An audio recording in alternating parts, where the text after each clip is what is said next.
নমস্কাৰ আজি আমি উপস্থিত আছো মহিলা সমাজকৰ্মী জ্যোতিপ্ৰভা পেগু বাইদেউৰ ঘৰত আৰু প্ৰয়াত সমাজকৰ্মী তথা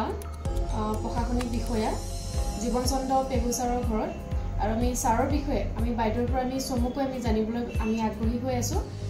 যেহেতু ছাৰ বিভিন্ন কৰ্মক্ষেত্ৰত তেখেতে সহায় সহযোগিতা তেখেতে কৰি আহিছিলে আৰু বাইদেউ সেইদৰে সমাজৰ লগত বাইদেউ জড়িত হৈ আছে আৰু আমি বাইদেউৰ পৰা আমি ছাৰৰ বিষয়ে সবিশেষ আমি জানিব বিচাৰিছো আৰু আপুনি যেহেতু ছাৰৰ আপুনি এগৰাকী সহধৰ্মিনী আছিলে ছাৰৰ লগত আপোনাৰ টিকামিতা অভিজ্ঞতাৰ লগতে সকলোখিনি বিষয়ে আমি জানিব বিচাৰিছো আৰু আমাৰ আজি অনুষ্ঠানলৈ পোনপ্ৰথমে আপোনাক স্বাগতম জনাইছো নমস্কাৰ কৰপৰা আৰম্ভ কৰোঁ তেখেতক লগ পোৱাটো আচলতে মই হাইস্কুলত আছিলোঁ চিলাপথাৰ হায়াৰ ছেকেণ্ডেৰী তেখেত প্ৰথমতে চিলাপথাৰ ৰেচিডেঞ্চিয়েল হাইস্কুলৰ মানে এতিয়া হায়াৰ ছেকেণ্ডেৰী তেতিয়া তেখেত ফাউণ্ডাৰ হেডমাষ্টাৰ আছিল তেখেতৰ স্কুলখনতে মই ছাত্ৰী আছিলোঁ কিন্তু তেখেত তেতিয়ালৈকে SCS বিষয়া হৈ আইজল ফাৰ্ষ্ট হেৰিটো তেওঁ হেৰিতে পাইছিলে IRSতে পাইছিলে তাৰপিছত আমাৰ মা দেউতাৰ একমাত্ৰ সন্তান আছিলে মোৰ স্বামী গতিকে তেওঁলোকে মানে খুব ভয় খাইছিলে তেতিয়া কলকাতা পষ্টিং হৈছিলে ফাৰ্ষ্ট টাইম তেতিয়া তেওঁ তাতে মানে দেশৰ অৱস্থা ভাল নাছিলে তেনেতে মানে মাক দেউতাকে মানে তেওঁ ঘূৰাই মাতি পঠালে তাৰপিছত তেখেত আসাম চিভিল চাৰ্ভিচত আহি গ'ল আসাম চিভিল চাৰ্ভিচ 1 আছিলে তেতিয়া SS 1 আছিলে আজিকালি নাই যদিও তেখেত ফাৰ্ষ্ট পষ্টিংটো আইজল আছিলে আইজলত তেখেত কিমান চনত পষ্টিং পাইছিলে 71 তাৰপিছত ঘূৰি আহি তেখেত তাৰপৰা ঘূৰি আহি পিনে আমাৰ তেতিয়াতো অভিভক্ত আছিলে আমাৰ অসমতে আছিলে আইজল তাৰপিছত বৰপেটা পষ্টিং হ'ল মই সেইবিলাক পিছত গম পাইছোঁ কাৰণ বিয়াৰ আগৰ কথা তো তেখেত মানে আকৌ ধেমাজি পষ্টিং পালে তেতিয়া তেনেকৈ মোক স্কুলৰ গোটেই মোৰ শিক্ষাগুৰুসকল তেখেতৰে বন্ধু আছিলে তো তেওঁ তেতিয়া বিয়াৰ বয়স আছিলে তো বহুত হেৰিও মানে কইনা বিচাৰি ফুৰিছিলে তেনেকৈ ভাগ্যত আকৌ মোকে দেখা পালে যে মানে বয়সৰ আমাৰ বহুত হেৰি আছিলে মানে গেপছ আছিলে যদিও মানে তেওঁ ক'লে আৰু এনেকৈ মোক মই বিচাৰোঁ তেনেকৈ মোক সৰুতে বিয়া পাতিলে পঢ়ুৱাম শুনামগৈ বুলি কৈ পিনি ক'ত আৰু সংসাৰৰ মাজত বুৰ গৈ পিনি মই তেনেকৈ মানে খুব অল্প বিদ্যাহে মই যদিও মানে তেখেত খুব মই এনেকৈ মানে আমাক মই গাঁৱৰ মাজত থাকি মানে বোৱাৰী হৈ থকাৰ পিছত তেখেত ধেমাজিতে পষ্টিং আছিলে তাৰপিছত আকৌ তাৰ পিছৰটো কোকৰাঝাৰ হ'ল কোকৰাঝাৰত মোক পিছলৈ লৈ গৈছিলে আৰু মোৰ প্ৰথম ছোৱালীজনী আছিলে তাৰপিছত গৈ তাৰ পৰা আকৌ মানে কাৰ্বি আংলং তেতিয়া প্ৰমোশ্যন হৈছিলে বুলি ক'ব লাগে চিভিল SDO হামৰে নাছিলে কাৰ্বি আংলঙত তেতিয়া মানে ডিষ্ট্ৰিক্ট নাছিলে তো চাব ডিভিজন তেখেত SDO চিভিল আছিলে তাৰপিছত তেনেকৈ আকৌ মানে দিছপুৰ ঘূৰি আহিছিলে ডেপুটি ছেক্ৰেটাৰী তাৰপিছত তেনেকৈ কৰি ইয়াৰ পৰা আকৌ আমি শিলচৰ তেখেতৰ আকৌ ADC হৈ পিনে শিলচৰ গ'লোঁ আমাৰ 3টি সন্তান আছিলে তেতিয়া তাৰপিছত ঘূৰি আহি পিনে আমাক লখিমপুৰ আকৌ ডাইৰেক্ট দি দিলে তেখেতক লখিমপুৰ তেতিয়া মানে ধেমাজি ডিষ্ট্ৰিক্ট নাছিলে লখিমপুৰে আছিলে লখিমপুৰৰ পৰা ধুবুৰী মানে অসম ঘূৰিছে আৰু তেখেতৰ গোটেই হেৰিটো মানে ক'বলৈ গ'লে তাৰপিছত গৈ ধুবুৰীৰ পৰা নগাঁও মানে প্ৰত্যেকটো ডিষ্ট্ৰিক্টতে আহিব লগা হ'ল আৰু তাৰপিছত গুৱাহাটী ডাইৰেক্টৰ মেন পাৱাৰ হৈ আহি পিনি তেনেকৈ 87ৰ পৰা আমি গুৱাহাটীৰ আশে পাশে থাকি মেলি তেখেতক আকৌ মৰিগাঁও ডেপুটি কমিশ্যনাৰ DC পঠাই দিলে। তাতে প্ৰায় 3 বছৰ থাকোঁতে তেখেতৰ তেতিয়া SS বিষয়াবিলাকক IS নমিনেশ্যন তাতে পাইছিলে 93 মানত। অলপ ইফালে ভাল হ'ব পাৰে, লাষ্টৰ ফালে হ'ব পাৰে। তাৰপিছত এনেকৈ ভাৰত দৰ্শন, তাৰপিছত আকৌ মানে বেক ইয়াত দিছপুৰ, তেতিয়া আমি কোৱাৰ্টাৰ ল'ব লগা হ'ল, পালোঁ আৰু। তাৰপিছত গৈ মেলি তাৰপিছত ইয়াত অলপ থকাৰ পিছত আকৌ মানে গোলাঘাট DC পঠাই দিলে। 7 years প্ৰায় মানে 7 বছৰ তেখেত DC মানে ডেপুটি কমিশ্যনাৰ হৈ ৰাইজক চলাইছিলে, মানে নিজৰ ডিষ্ট্ৰিক্টক ধুনীয়া মানে এজন সুদক্ষ কৰ্মচাৰী হিচাপে তেওঁ পালন কৰিছিলে। তাৰপিছত আহিলে ইয়াত আহি পিনি লেণ্ড ৰেকৰ্ডতো আছিলে। একদম শেষত তেওঁ মানে কমিশ্যনাৰ ট্ৰান্সপৰ্ট ডিপাৰ্টমেণ্টৰ পৰা হেৰি কৰোঁতে তেখেতৰ ৰিটায়াৰমেণ্টৰ আগতে তেখেত ই সংসাৰ ত্যাগ কৰিলে। আৰু কিমান বছৰ থাকিলে তেওঁ? নাছিলে, 2 বছৰমান আছিলে। তাৰপিছত 2002 চনৰ 11 ফেব্ৰুৱাৰী তেখেত হেৰি আছে। তাৰপিছত এনেকৈ সংসাৰ তেখেতৰ নামত, সেইকাৰণে মানে কি বুলি কয়, ভূমি দান কৰিলে আৰু মানে স্বৰ্গৰ পৰা স্বৰ্গও আৰু ওপৰত তেখেত মানে মুক্তি পাব বুলি ভাবি মই তেখেতৰ নামত 12 বিঘা মাটি মোৰ কোলাজান কলেজৰ নামত কি বুলি ক'ম, এইটো মানে দান কৰিছিলে। হয়, দান কৰিছোঁ ম্যাদী মাটি। তাৰপিছত তেখেতৰ নামত কলেজৰ মেইন গেটটো বনাম বুলি হেৰি আছিলে। তাৰপিছত সেইখিনি আৰম্ভও কৰা হৈছে, কমপ্লিট হোৱা নাই। দাতা হিচাপে মোৰ নামে আছে। তাৰপিছত এনে সামাজিক কামত মই তেখেতৰ জীয়াই থকা অৱস্থাৰ পৰাই মোক মাজে মাজে মোক গাঁৱলৈ যাব লগা হৈছিলে। খুব ধান কটাৰ সময়ত, ৰুবৰ সময়ত, মাটি বাৰী আছিলে। একমাত্ৰ সন্তান হিচাপে মাক বাপেকৰ বহুত হেৰি আছিলে, গতিকে মই তেনেকৈ বিজি আছিলোঁ খুব ল'ৰা ছোৱালী ডাঙৰ দীঘল কৰাৰ উপৰিও। মানে আছিলোঁ মানে তেতিয়া গাড়ী ঘোঁৰাও বহুত কম আছিলে মানুহৰ, চাইকেলৰ বাহিৰে। গাঁৱৰ মাজত কাৰোবাৰ খুব হঠাৎ কিবা এটা হ'লে মোৰ ঘৰতে আমাৰে আছিলে বুলি ক'ব লাগে। আজিকালিতো বহুত ভাল হৈ গ'ল, সকলোৰে অন্তত মটৰ চাইকেল এখন আছে, গাড়ীওতো আছে এতিয়া, অটোৰ পৰা আৰম্ভ কৰি সুবিধাবিলাক পাইছেগৈ যাতায়াতৰ। তেনেকৈ তেতিয়াৰ পৰাই ইনভলভ হৈ গ'লোঁ, এৰিব নোৱাৰা হৈছিলোঁ। কিছুমান একদম বয়সস্থ মানুহবিলাকে, আইতাবিলাকে বা কৈছিলে মোক, আকৌ আমাৰ যিমানেই প্ৰমোশ্যন হওক চবে DC ঘৰ বুলিয়ে কয় আমাক। DC বাইদেউ নাথাকোঁতে যদি মোৰ কিবা এটা হয়, মই যেতিয়া গাঁৱৰ পৰা বাহিৰত থাকোঁ তেতিয়াও তেওঁলোকে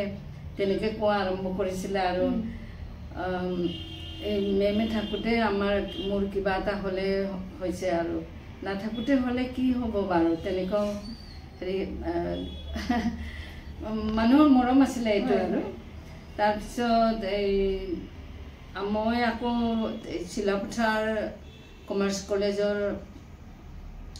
আমাৰ ছাৰসকলৰ লগত আকৌ মানে GB মেম্বাৰ হৈ পিনি মোক আমাৰ চিলাপথাৰ জেনেৰেল কলেজতো আছিলোঁ। তাৰপিছত কমাৰ্চ কলেজত আছিলোঁ। আমাৰ শিক্ষক গুৰুৰ সৈতে ময়ো মানে আকৌ জীৱিত থাকিব লগা হৈছিলে। এটা বক্তব্যও ৰাখিব নোৱাৰে কেতিয়াবা ভুল হ'ব পাৰে বুলি তথাপিতো চেষ্টা কৰিছিলোঁ তাৰপিছত মৰমো কৰিছিলে খুব ছাৰসকল তাৰপিছত তেতিয়া মানে কমাৰ্চ কলেজ যেতিয়া ইয়াতে মানে হাই ছেকেণ্ডেৰীতে যোগ হৈ আছিলে তেতিয়া তাৰ পৰা আকৌ মানে নিজৰ মাটিত যাবলৈ যেতিয়া গৈছিল তেতিয়া আমি আমাৰ মেম্বাৰসকলে নিজৰ গাড়ী লৈ পিনে আমি বাঁহ কাটি একদম সদূৰ ডিমৰ পৰা আকৌ মানে আমি খুজিবলৈ গৈ তেনেকুৱা আমাৰ অৱদানটো আছে বুলি নিজক ভাবিছোঁ আৰু তাৰপিছত মোৰ শহুৰৰ দেউতাৰ নাম সূৰ্য পেগু আছিলে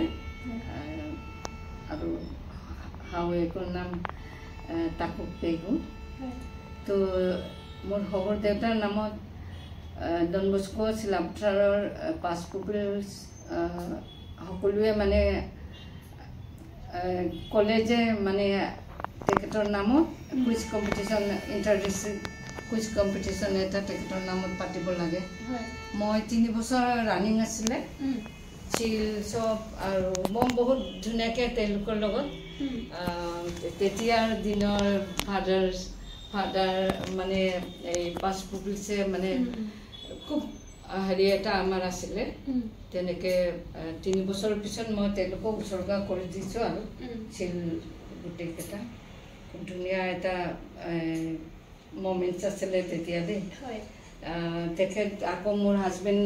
এবাৰ গৈ পিনি তেওঁলোকৰ লগত খুব ধুনীয়া হেৰি এটা কৰিলেগৈ সেইখিনি ময়ে চম্ভালিলোঁ তাৰপিছত তেখেত এণ্ডিংটো মানে খুব ধুনীয়াকৈ মানে শেষটো ভাল হ'বাৰে মানে হেৰি কৰিছিলেগৈ তাৰপিছত আকৌ তেনেকৈ হেৰি কৰি মানে গাঁৱৰ মাজত জীৱন জ্যোতি মোৰ নাম জ্যোতি জীৱন জ্যোতিয়ে মাতে আৰু জীৱন জ্যোতি ইউথ ক্লাব আছিলে তো মই পৃষ্ঠপোষক চিফ পেট্ৰনছ তাৰপিছত তেওঁলোকৰ দ্বাৰাই আকৌ হেৰি তেতিয়া ক্ৰিকেট হেৰি টুৰ্ণামেণ্টছ খেলাইছিলোঁ বিশেষ হেৰি নাছিলে মানে প্ৰাইজ মানিও ৰাখিছিলোঁ ফুটবল প্ৰাইজ মানি জীৱন চন্দ্ৰ পেগুৰ নামত কৰিছোঁ মই এইবিলাক তেখেত ঢুকোৱাৰ পিছত এইটো কৰিছোঁ ফুটবল কম্পিটিশ্যন পাতি দিছোঁ প্ৰাইজ মানি আছিলে অৱশ্যে আমি বঁটাও প্ৰদান কৰিছোঁ আৰু চাৰ্টিফিকেট আছিলে তেনেকুৱা মানে খুব হেৰি এটা আছিলে মানে কৰিব মন যোৱাবিলাকো কৰিছিলোঁ মানে তাৰপিছত এনেকৈ মই কলেজত কোলাজান কলেজত মই তেওঁলোকে কিমান ভালকৈ ৰাখিলে নাৰাখিলে সংৰক্ষণ কেনে কৰিলে নাজানো মই ফুটবল নেট তেওঁলোকক মই হেৰি কৰিছিলোঁ উপহাৰ হিচাপে খেলুৱৈসকলৰ কাৰণে এনেকুৱা দিছিলোঁ আৰু কিমান তেওঁলোকে ভালকৈ ৰাখিলে সেইখিনি মই অৱশ্যে জানিব যোৱা নাই এতিয়া তেনেকৈ খেলৰ প্ৰতি তেখেতৰ বহুত ৰাপ আছিলে তেখেত মানে ফুটবল খুব খেলিছিলে আৰু ক্ৰিকেট আৰু ক্ৰিকেটৰ তেতিয়াতো গাভাস্কাৰ আৰু হেৰি আছিলে ন কপিল দেৱ আৰু তেখেত যদি ইণ্ডিয়া হাৰে 3 দিনমান তেওঁৰ মূৰৰ বিষত মূৰৰ বিষ উঠি যায় হৈ যায় তাৰপিছত 3 দিনমান লাগে তেওঁৰ ভাল হোৱালৈকে তাৰপিছত খোৱা বোৱা কাৰণ মইতো বুজি পোৱা নাছিলোঁ প্ৰথম তাৰপিছত মোক ধুনীয়াকৈ বুজালে মই পুৰা গম পালোঁ যে তাৰপিছত মোৰ ইণ্টাৰেষ্ট হৈ গ'ল খেলৰ প্ৰতি তো ফুটবল ক'ত য'ত খেলে মানে এনেকুৱা মানে জানিবলগীয়া মোৰ বাধ্য হৈছিল কাৰণ তেতিয়াহে তেখেতক গালি নিদিওঁ নহ'লে কাজিয়া পেচাল হয় তেনেকুৱা মিলি কাম কৰিছিলোঁ আৰু আমাৰ মেৰিজ এনিভাৰ্চাৰী মানে হেৰিটো এই চিলভাৰ জুবলি গোলাঘাটত থাকোঁতে হৈছে খুব ধুনীয়া সকলোৱে মিলি পালন কৰি দিছিলে তেখেত এটাই কথা কৈছিলে তেওঁৰ বক্তব্যত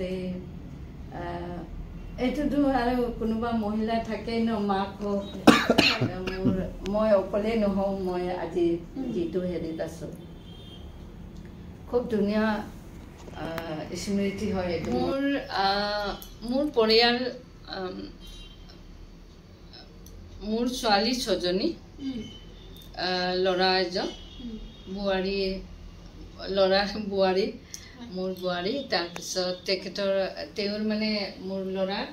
ছোৱালী এজনী ক্লাছ 6ত 7ত আছে এতিয়া আৰু ল'ৰাটো এই 2.5 বছৰ হৈছে অলপতে পাইছে হেৰি কৰিছে তাৰপিছত মোৰ ছোৱালী সকলোৱে মানে বিয়া হৈছে 6জনী 5গৰাকী তেওঁলোকৰ সন্ততি সব সকলো হৈছে নিজে তেওঁলোকে এগৰাকীকৈ মানে দেশৰ নাগৰিক সুনাগৰিক হয় সকলোৱে নিজৰ ওপৰত থিয় ডাঙৰ ছোৱালীৰ নাম পদ্মা দ্বিতীয় ডক্টৰ জুলি পেগু তেওঁ গ্লকমা গ্লকমা কনচালটেণ্ট 3 নম্বৰ মেঘনা পেগু ONGC তেখেত বহুত ওপৰত আছে পোষ্টটো HR হয় পৰ্ট পল্লৱী পেগু তেওঁ মানে এতিয়া বম্বেত আছে তেওঁলোকে নবী বম্বাই ৰিলায়েন্সত কৰে তাৰপিছত পূজা পেগু তেওঁ দিল্লীত বিয়া হোৱা সকলো একদম সৰুতেহে বিয়া কৰা নাই এতিয়ালৈকে তেওঁলোকে হেৰি কৰে এনেকৈ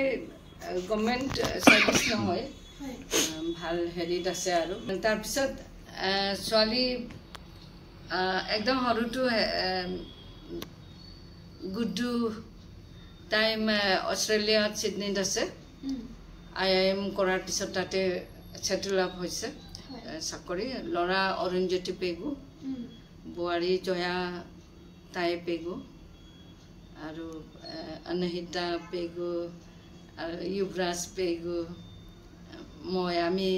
এনেকৈ ইয়াতে আমাৰ গুৱাহাটী ঘৰত আমি ল'ৰাৰ লগত বোৱাৰীৰ লগত নাতি